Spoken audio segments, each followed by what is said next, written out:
30th of May this year, we will make sure we remove insecurity from northeast to Badagry, from Sokoto to Cross River, and from Daura to Port Harcourt. We are going to remove insecurity. The last 3 days, what happened in Baga and in Maiduguri, maybe at least 300 Nigerians have been killed. The madness in Boko Haram is not religious. No religion advocates hurting the innocent. And for anybody to go and kill people in churches, in mosques, in motor parks, in markets, kill children in school in their sleep, and shout Allahu Akbar is one of the two things. Either he doesn't know what he's saying or he doesn't believe it. So it's not religious. It's just anarchy, it's just terrorism, and God willing, we will fight it, and we fought Boko Haram, and we fight again the Chadian troops that incurred into our land and Maitasine. We made the undertaking that the APCC government will make sure that Boko Haram, within a few minutes, will be a thing of the past.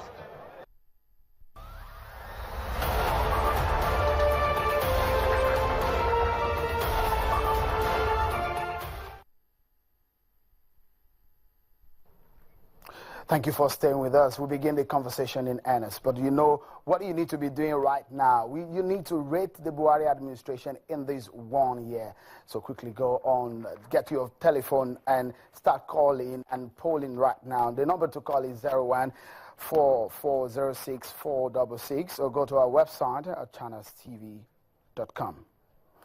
You can also reach us via Twitter. Some of your tweets will be scrolling on the screen for these very robust conversations that we are going to be going into at CTV Politics and at channelstv.com. Of course, you get a sense of what exactly is happening right now. Let's give you a sense of how it's happening right now. Okay, people are voting, but we'll give you a result after the program. People are voting. People are telling us exactly how they're rating President Muhammadu Buhari. I won't tell you which of the colors are, but just go and add your voice. Right, we'll begin with security now. Let's take a look at some of the images and facts we have for you. Babajide Ogunsanwo joins me now. Clearly, security is major. Let's set the ball rolling for the conversation with my panelists now. Some of the issues that we have on our hands. Insecurity was a major one. Pipeline vandalism is a major one in Nigeria. But when President Muhammadu Buhari was coming into office, himself and his party, they said they will tackle the issue of insecurity in Nigeria. What do we have? We need to look at how security has played out across the first year anniversaries of all our presidents. And it'll be interesting to find out what has really gone wrong. During the first 1 year of President Obasanjo's time, if you could bring up the slides, you will notice the number of deaths due to terrorism. And then you can also find out the day that for him will be the worst day, because that shows the maximum number of people that have died due to Boko Haram related attacks. For our viewers at home, during President Obasanjo's time, we had 154 deaths due to terrorism.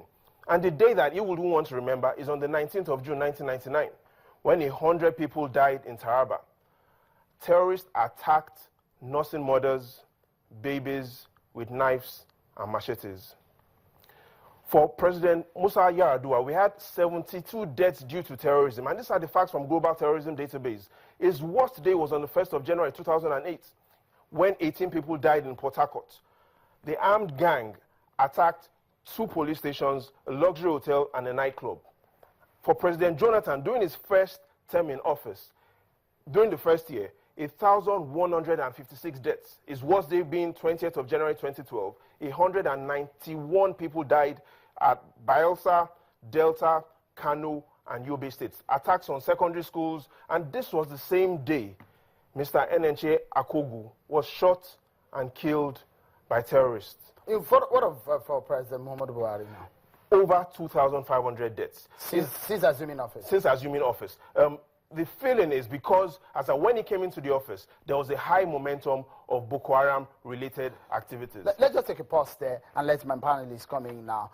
Let's start with Dr. Ezekwesili. Some of the facts and the statistics are particularly disturbing, and some of the situation in northeast of Nigeria. You are the co-convener of the Bring Back Our Girls. Some of the things that have happened. 2 girls are said to have been returned back to their families and back to the country. How would you assess the security situation since President Muhammadu Buhari took office? I have been known to say publicly that I consider the security activities of this administration to be one of the strong points, especially when you focus it on the Northeast. When you remember the fact that the most ignoble of era for us was to see the decimation of the capacity of our military and then to find them running as we stood at the Unity Fountain saying, "Bring back our girls." What we saw on nightly news was pictures, images of our own military running away from Boko Haram. That would never leave my memory. Today we have a military that's much more professional, and we've seen that they have degraded the power of this, the band of terrorists to be an occupying army. That's very critical. But you know that the dimensions of security go beyond the Northeast. And so the resurgence of a very, very economic terrorist activities in the South should give us plenty of reason to be concerned. The challenges of the herdsmen and the effect they have on local communities should be a matter of priority for the government. Everything that's got to do with the disaffected in various parts of the country, even including the activities of the indigenous people of Biafra, all of those point to the fact that security remains a critical challenge. The way that I look at it is that the government has the opportunity to replicate the successes that it has had in the Northeast in these other dimensions that we see manifesting. But it needs to be very adaptive in the kind of solutions that it would use. What we wonder in terms of policy and governance systems and styles of this government, the issue of insurgency in the Northeast was a major before they came into power, but now it's a multidimensional now because we have the issue of the Biafra, the unrest about the protest in some part of the southeastern region of the country, and now in the south. We are hit by the lowest production rate of in the oil sector because of the vandalism on pipelines and all of that.